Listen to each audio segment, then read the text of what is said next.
د پهلوانۍ نمایشات په شینوارو لویه ولسوالۍ کې د هېواد د غښتلي پیاوړي پهلوان خان محمد افغانیار لخوا د شینوارو د زون د بدني روزنې د محترم امیر جان آغا مظلومیار په هڅو او کوششونو باندې د لومړي ځل دپاره د تاریخ په اوږدو کې نه دي شوي او دا به لومړی ځل چې په شینوارو لویه ولسوالۍ کې موږ د پهلوانۍ نمایشات لرو.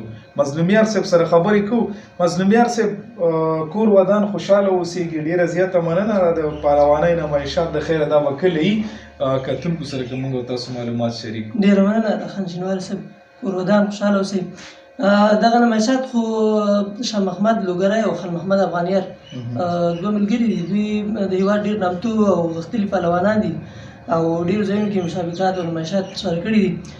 نو پرون هم څه خبرې ورسره وشوې. انشاءالله چې روانه هفته شنبې ورځ باندې ولسوالۍ په داخل کې ورته یو پروګرام لرو او دغه ټوله حیرانوونکي نمایشات به مینوال په خپلو سترګو وګوري انشاءالله د خیره سره.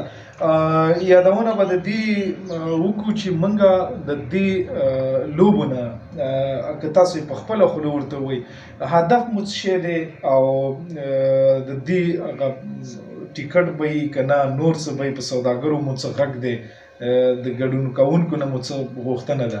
هدف خو زموږ اصل کې د لوبو نه خاصتا د شاه محمد لوګري چې د هېواد نامتو پهلوان دی د یو سپورټ او حمایه وه. دوی هغه ټیکټ ترتیب لري خپل چې څومره مینوال یې راشي 50 افغانۍ ټیکټ ترې اخلي او بیا موږ په غوښتنه باندې او خپله د په اخلاص باندې یو خو دغه نمایشات چې دي ضمنا بل هدف چې دی پاکستان د جبرن رایستلو کډوالو ته هرکلي په موخه دي او یو څه فیصدي د خپل شخصي ټیکټ نه هغوی ته ځانګړې کړې ده. 20% ټیکټ پیسې چې دي هغوی کډوالو ته ځانګړې کړي دي.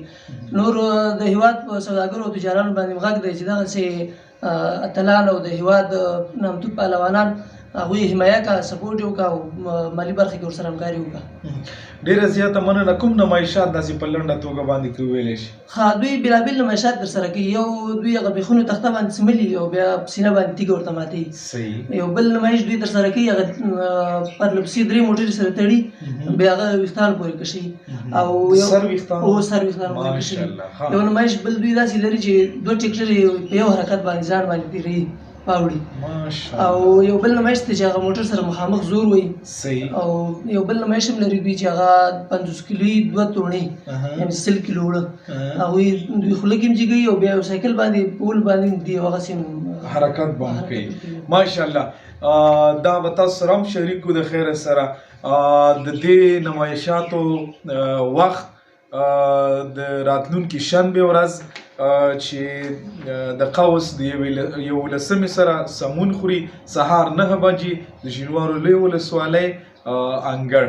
هر کله راشئ، په خیر راشئ، خپل وطنوال، خپل قهرمانان، خپل راتلونکي مهاجر سپورټ کوئ. ډېره زیاته مننه. خوشحاله اوسئ. تاسو نه خیر اوسئ. کور ودان خیر اوسئ.